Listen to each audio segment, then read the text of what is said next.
بسم اللہ الرحمن الرحیم۔ سمندر کتنی دور ہے، شہرت بخارات کی مانند ہوتی ہے۔ مقبولیت کو ایک حادثہ کہنا چاہیے۔ دولت کو بہت جلد پر لگ جاتے ہیں، صرف ایک چیز رہنے والی ہے اور وہ ہے کردار۔ اپنے آپ کو پہچاننے کے لیے عام آئینوں کا سہارا مت لیں، بلکہ کردار کے آئینے میں خود پرکھیے۔ کردار ایسا ہیرا ہے جو پتھر کو کاٹ سکتا ہے۔ ایک با کردار آدمی یقیناً با ہمت بھی ہوگا۔ کردار کی بلندی انسان کو تکلیفوں، حالات کی سنگینیوں اور واقعات کی تلخیوں سے نکال کر اسے مزید سربلند کر دیتی ہے۔ شہرت دنیا سے لی جاتی ہے اور کردار دنیا کو دیا جاتا ہے۔ ذہانت کے ساتھ اگر دیانت ہو تو صداقت کو وجود میں لاتی ہے۔ صادق اور امین لوگوں کو آپ دنیا میں چراغ رخ زیبا لے کر ڈھونڈنے نکلو گے تو فی زمانہ نہ پا سکو گے۔ کرپشن میں لتھڑی ہوئی دنیا اطمینان کی دولت سے محروم ہے۔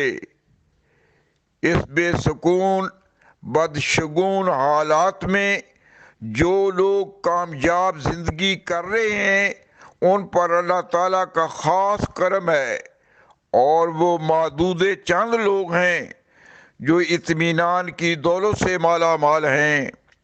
انہی جلیل القدر ہستیوں میں پیام رحمت کے امیر خواجہ محمد اسلم کا شمار ہوتا ہے۔ آپ کا کردار قابل تقلید ہے۔ آپ نے کاروبار کیا اور اسے دیانتداری کی بدولت عبادت بنا دیا۔ دراصل کاروبار میں دیانتداری اشتہار کا کام دیتی ہے، اور آپ کے کردار کی خوشبو چار وانگے عالم میں پھیل جاتی ہے۔ خواجہ محمد اسلم صاحب کا ایک واقعہ مجھے یہاں بیان کرنا مقصود ہے، اور اس کارنامہ کو حکمرانوں کے گوش گزار کرنا بھی اپنا فرض سمجھتا ہوں۔ ہمارے سیاستدانوں، قومی اور صوبائی اسمبلی کے اراکین اور دوسرے شعبوں میں عوام کی رہنمائی کرنے والے لیڈر ذرا اپنے گریبانوں میں جھانک کر دیکھیں کہ کیا ہم بھی کسی غیر ملکی دورے پر جا کر ایسی پیشکش کو ٹھکرا سکتے ہیں۔ یہ 1960 کا واقعہ ہے۔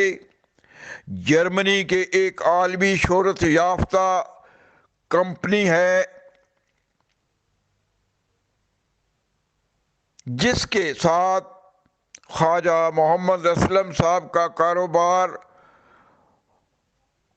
ہوتا رہا ہے، اور وہ جرمنی آتے جاتے رہے ہیں۔ اس مالک کا نام شلنگ۔ مسٹر شلنگ سے ملنے کے لیے جناب خواجہ صاحب گئے تو شدید برف باری کے بچاؤ کے لیے آپ نے معمولی قسم کا اوور کوٹ پہنا ہوا تھا۔ مسٹر شیلنگ آپ کی دیانتداری، خودداری اور آپ کی واضح افائی سے بہت متاثر تھا۔ اس نے اپنے سیکرٹری کو حکم دیا کہ خواجہ محمد اسلم صاحب کو بازار لے جاؤ اور بہت اعلیٰ قسم کا اوور کوٹ لے کر دو۔ سیکرٹری کے ہمراہ جناب خواجہ محمد اسلم صاحب گئے، اور سیکرٹری آپ کو گراں قدر اوور کوٹ خریدنے کی طرف لا رہا ہے، مگر خواجہ محمد اسلم اپنے بجٹ کو مد نظر رکھتے ہوئے کم قیمت والا اوور کوٹ خرید لیا اور اس کی قیمت بھی ادا کر دی۔ سیکرٹری نے انہیں کہا کہ کمپنی کی طرف سے مجھے اجازت دی گئی ہے کہ آپ کے اوور کوٹ کی ادائیگی کروں۔ آپ نے اتنی جلدی کی ہے، ایک تو آپ نے مسٹر شیلنگ کے اعلیٰ معیاری اوور کوٹ کو نہیں لیا، اور دوسرا آپ نے اپنی جیب سے رقم بھی ادا کر دی ہے۔ میں نے ایسا شخص زندگی میں پہلی دفعہ دیکھا۔ سیکریٹری ورثہ حیرت میں ڈوب گیا۔ خواجہ محمد اسلم صاحب نے اسے جو جواب دیا وہ پاکستان کی نیک نامی کی تاریخ میں ہمیشہ آب زر سے لکھا جائے گا۔ آپ نے کہا کہ میرا باپ زندہ ہے۔ اسے اس بات کی تو سمجھ نہ آئی، مگر ایک پاکستانی نے اپنے کردار کے نقش شیلنگ میں کام کرنے والے عملے کے اذہان و قلوب پر ثبت کر دیے۔ شخصیت ایسے کردار سے وجود میں آتی ہے کہ ہمیں پاکستان سے لے کر اب تک کتنے ہی ایسے لوگ آپ بتا سکتے ہیں جنہوں نے ذاتی مفادات کو قومی مفادات پر قربان کر دیا۔ خواجہ محمد اسلم صاحب کی زندگی جہد مسلسل سے عبارت ہے، اور آپ نے دنیاوی کاروبار میں بھی بڑا نام پیدا کیا اور اپنے تجارتی مرکز کو اس وقت گرمی بازار میں الوداع کہہ دیا جب آپ کا نام تجارتی دنیا کے آسمان پر نصف النہار پر تھا۔ ایک مرد مومن کی فیض کی نظر نے دنیا پلٹ دی۔ خواجہ محمد اسلم صاحب کی تصویر کا یہ دوسرا رخ تاریخ کے رخ تاباں پر قیامت تک دمکتا رہے گا۔ خواجہ محمد اسلم صاحب نے پھر کاروبار کی طرف مڑ کر نہیں دیکھا، اور اس وقت 94 سال کی کبر سنی کے باوجود آج بھی بستر علالت پر وہ قرآن حکیم کی روشنی میں ابلاغ کر رہے ہیں۔ گو ہاتھ میں جنبش نہیں مگر آنکھوں میں تو دم ہے، رہنے دو ابھی ساغر و مینا میرے آگے۔ دیانتداری کی تصویر کا رخ روشن آپ کے سامنے ہے۔ دوسرا رخ آپ کو شاعر مشرق علامہ محمد اقبال دکھا دیتے ہیں۔